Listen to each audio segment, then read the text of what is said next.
Hey! Tambala na! At eto na sila, ang nag-iisang masugid na tagahanga ni Nicole Yala. Chris Chuper! Kasama ang nag-iisang die-hard fan ni Chris Chuper. Nicole Yala! Mula sa Mahiwagang Burnay, ang kwento.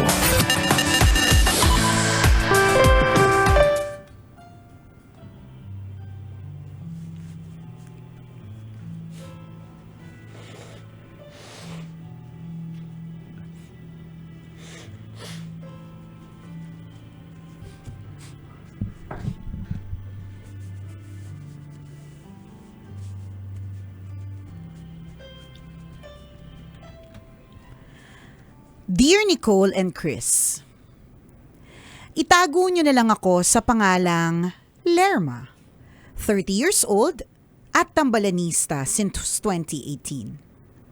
Dati nakikinig lang ako habang pinakikinggan kayo ng office mate ko sa kabilang mesa. Ngayon lumipat na ako ng bagong trabaho, parang hindi na buo ang araw ko kapag hindi ako nakapakinig sa inyo kaya itinuloy ko na ang bisyo. Hindi ko na malayan, certified tambalanista na pala ako. Sumulat ako para humingi sa inyo ng payo. Lumaki ako sa hirap. Alam niyo yung trending dati na paano mo na-realize na hirap ka nung bata ka? Dinaanan ko lahat yun. Nag-ulam ng noodles na maraming tubig para magkasya sa aming lahat. Same diskarte sa corned beef, may sabaw para dumami. Nakinood ng TV sa bintana ng kapitbahay, walang kumpletong set ng Crayola nung nag-aaral pa. Naranasan ko lahat yan at marahil, yun ang dahilan kung bakit natuto akong magsikap. Pangarap ko na mabigyan ng mas komportabling buhay ang magiging mga anak ko. Nakatapos ako ng kolehiyo at masigasig na nagtrabaho. Paano yung masigasig magtrabaho? Bida-bida ganon. Kasi gusto namin maging masigasig din. Lagi ako napopromote kasi pinagbubuti ko talaga. Kapag pakiramdam ko hanggang doon na lang ang career ko at wala nang itataas ang posisyon ko, lumilipat ako sa mas magandang kumpanya kung saan pwede pa akong mag-grow. Ito yung dahilan, partner, kung bakit minsan ayaw namin kumuha ng mga masyadong magagaling kasi alam namin iiwan lang kami. Kaya kung tinanggap ka dito, malamang konti lang galing mo. Charot! Mahirap mataob. Hindi, may ganun kasi, alam mo parang pagka nag-iisip ka kung sino tatanggapin mo ba yung sobrang, parang minsan ayaw mong tanggapin yung sobrang magaling. Kasi natatakot ka, nakatulad nito. Diba? Yung laging nag-iisip na, paano pa ba ako mag-grow? Paano pa ba ako uunlad? Yung masigasig. Kasi yung mindset niya. Correct. Wala lang. Anyways. So, yun yung kanyang feeling. Sabi niya, kapag feeling niya hanggang doon na lang ang karir ko at wala nang itataas ang posisyon, lumilipat ako sa mas magandang kumpanya kung saan pwede pa akong mag-grow. Kabaliktaran ng mister ko. 2 na ang anak namin pero kung ano yung kumpanya niya nung mag-boyfriend pa lang kami, yun pa din hanggang ngayon. Hindi pa siya napopromote. Yung sweldo niya tumataas lang kapag may across the board increase na anunsyo ng gobyerno. O so may problema ka ba doon, girl? May problema ba tayo dyan, girl? Ikaw, nakakapanakit ka ng damdamin. May nasasagasaan ka. Maraming nasasagasaan. Ano ulit sabi niya? Ang sabi niya, ganito. Kasi siya, 'di ba, pagka nakita niya na wala ng growth dun sa company, maalis, 'di ba? Ikaw pala yung empleyadong dapat hindi wala kang loyalty. Puro ka pera. Nagalit. Kumpara daw dyan sa kanya, ulitin ko kumpara dun sa asawa ko, na mag-boyfriend pa lang kami, yun pa din hanggang ngayon. Hindi pa siya napopromote. Yung sweldo niya, tumataas lang kapag may across the board increase na anunsyo ang gobyerno. May problema ba tayo dyan, girl? Ang malungkot, kontento na siya doon. Wala man lang siyang drive to earn higher para naman mas umangat ang buhay namin. Samantalang ako, maliban sa full-time job, may side jobs pa. Pagdating sa mga gawaing bahay, ako pa din ang punong abala. Pakiramdam ko, ako na lang lahat. Tambalan ang dami kong pangarap para sa pamilya ko. Unti-unti ko naman nang natutupad. May sarili na kaming bahay, nag-aaral yung mga anak namin sa maayos na eskwelahan, nakakapag-travel taon-taon, pero napapagod na ako tambalan. Parang ako na lang lagi ang nagpupursige. Yung asawa ko steady lang, wala masyadong effort. Tambalan, may magagawa pa ba ako sa sitwasyon ko ngayon? Salamat sa inyong pangmalakasang payo. Ang inyong tambalanista, Lerma.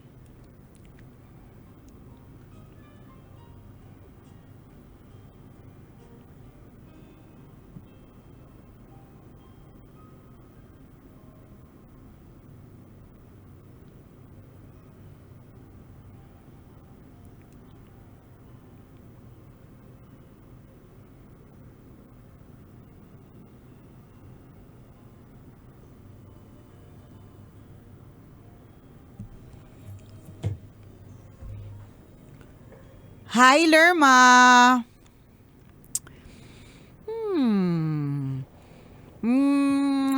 Yan talaga yung medyo mahirap kapag may kapartner ka na overachiever. In Tagalog, OA si ate. Charot! May problema ba tayo? May problema ba tayo sa yearly increase na inanunsyo lang ng gobyerno? May problema ba tayo doon, ate? May malaki din. Minsan nga, di ba may 30 pesos na increase? May problema ba tayo doon? At least may increase. Charot. At least meron. Okay, una, walang masama sa pagiging overachiever. Sa pagiging achiever. Siguro masama kapag ka naging over. Yung mga tipong... Kailangan isang over lang. Isang hindi over lang. Multiple. Hindi pwedeng over. Hindi pwedeng tatlo. Hindi pwedeng over to the third power. Hindi.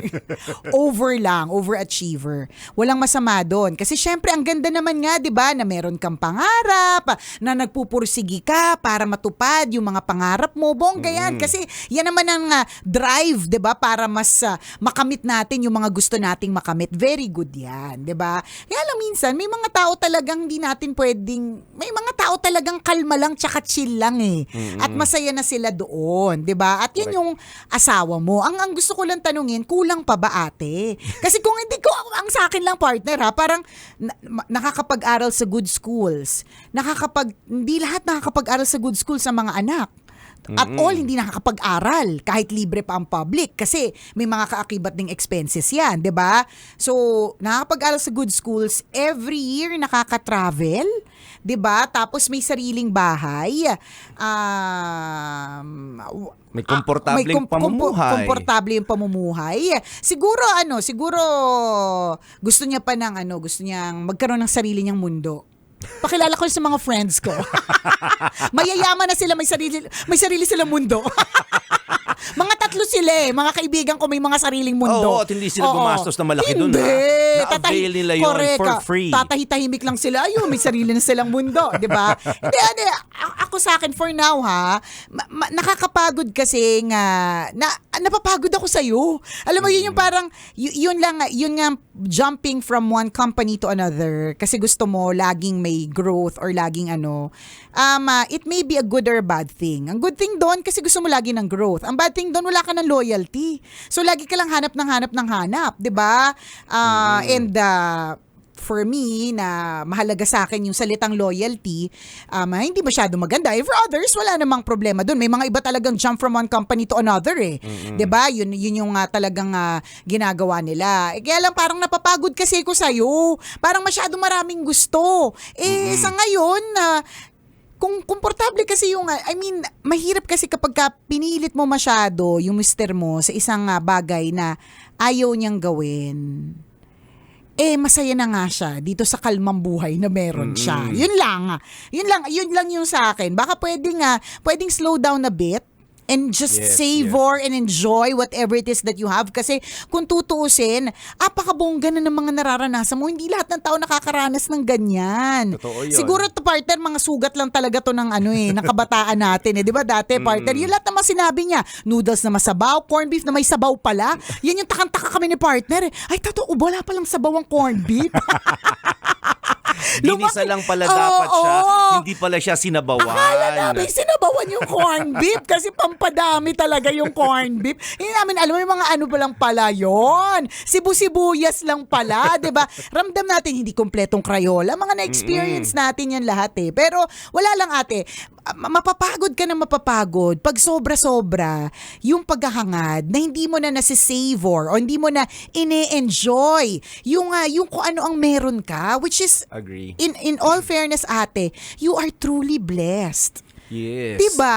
Blessing na lahat ng mga meron ka. Actually, para sa akin, yung asawang ang chill, para sa akin, blessing din yun eh. Mahirap din ang asawa na sa halip na sinusuportahan ka, nakikipagkompetensya. May mga gano'n ang problema nila. Achiever si Mrs., achiever din si Mr. Diba? Ang ending, achieve.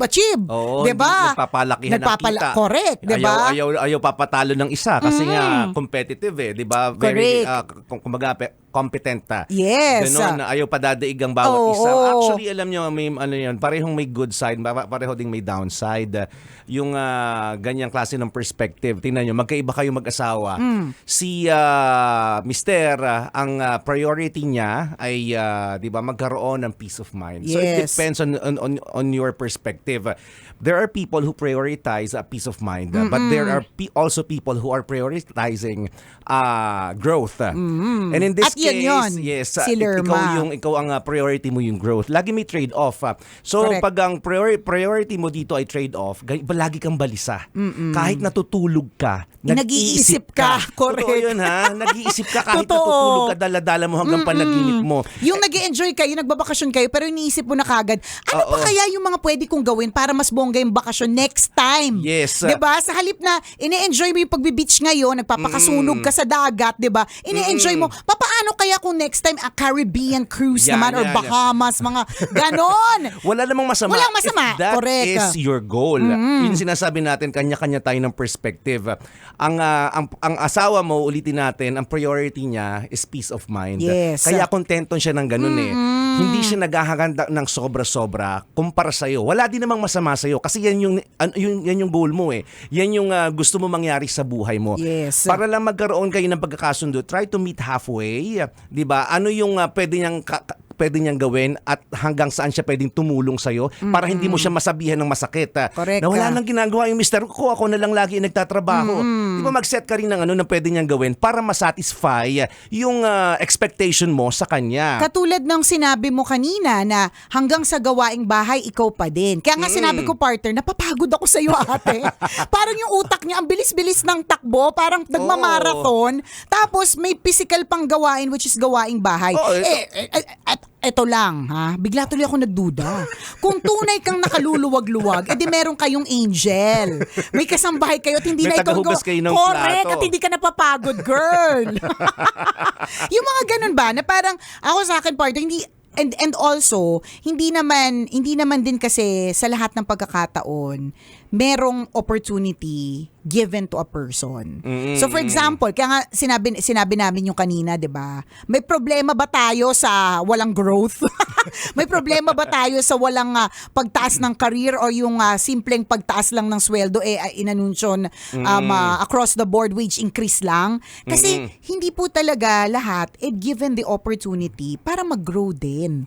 Wala may ganun eh. Merong mga magagaling pero dahil wala lang talaga sa kumpanya nila, may ganun eh. Totoo. 'Di ba? May mga tao sadyang ganun lang talaga yung Correct. gusto nilang mangyari. Gusto ko nasa rank Simple and lang file ako correct. eh. May mga ganon. Ayoko ng leadership roles. Ay, feeling ko, partner, si Mister, nakikita niyang stress ka.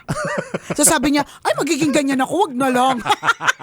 Dating ganda-ganda niya, tignan mo, pumangit tignan na. mo. Naku, Maaga na losyang, sabi ng asawa mo sa'yo. Naku, ayoko malosyang, sabi ni Kuya. Kasi nga, may ganung tao. Priority nila yung peace of mind. Ikaw, partner, ano ka? Kung It's always my on top of my priority. ang alin? Ang pagkakaroon ng peace of mind. Yan, 'di ba? Oo. At kung ano mang paraan yung pagkakaroon ng peace of mind, kanya-kanya din 'yan, 'di ba? Totoo. Iba-iba din. Malay mo kay Lerma ang peace of mind niya talaga growth. 'Diba? Pwede rin. Pwede rin, may mga Or ganun pwede eh. rin yung satisfaction yung hinahanap niya eh. Hindi ako naniniwala may peace of mind kapag balisa kang tao. So, Kapag ka ganyan na nakakapagod. Oo, totoo, Diba? wala kang Ramdam mo ba, partner? May maaaring hindi ka kasi hindi ka nasasatisfy sa nangyayari sa buhay mo. That's why you're craving for more. Yes. So, yun yung sinasabi ko kanina, partner, na hindi mo na ini-enjoy. Parang hangad. Yun nga, parang it's both a good thing and a bad thing. Good naman Correct. yun eh. Kasi syempre, tingnan mo, dahil dyan, di ba? Hindi lang basta ginisa yung corn beef nyo, kahit tuyok, di ba? Saka mamahaling corn Oo, beef, ha? correct. Di ba? Yayamanin. Di ba yung may disusi? Yan, Disusi yung yung masarap pagbubukas.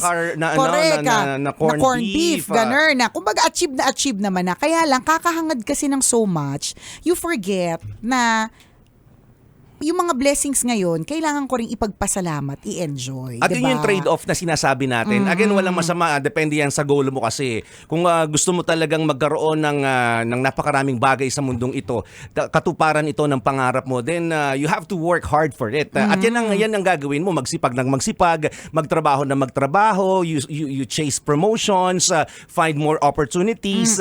Pero yun nga, ang trade-off na ito, Itong feeling niya ngayon. yes, Oo. yung nararamdaman mo ngayon, yung sitwasyon mo ngayon na parang in a way hindi ka rin masaya. Kasi nakikita mo lang yung ginagawa mo, hindi mo nakikita yung ginagawa ng asawa mo. Para sa kanya, ito yung gusto kong buhay eh. Tama. Ikaw na rin ang nagsabi, kontento yung asawa ko ng ganoon. Yes. Diba? And ang nakikita ko lang talaga dito, bottom line dito is respect. Paano kayo Oo. paano kayo mag-jive or mag-meet halfway para maintindihan Oo. yung goals ng isa't isa. Yes, Ganun. kung hanggang hindi naman hanggang doon, kung yun ang goal ng asawa mo na okay naman ako, may trabaho ako, kumakain ako ng sapat, nakatira ako sa komportableng bahay, nasusustain ko yung pangangailangan ko, and kontento na ako sa ganitong klase ng lifestyle, you have to respect that. Ruth. Tapos in the same way na hindi gusto ko pa magtrabaho, gusto ko kasi 5 kotse natin eh. 'Di ba? Gusto ko tayo, marami tayong properties, may apartment tayo, may condo tayo. Din nirerespeto niya rin 'yon. Pero walang bilangan, walang sisihan kasi kanya-kanya kayo ng goal. At walang pataasan ng ihi. Oh. Kailangan pa bang i-memorize Mahirap yan? 'yon. ACS Manufacturing. Kailangan pa bang i-memorize yan? Love Radio. Basic!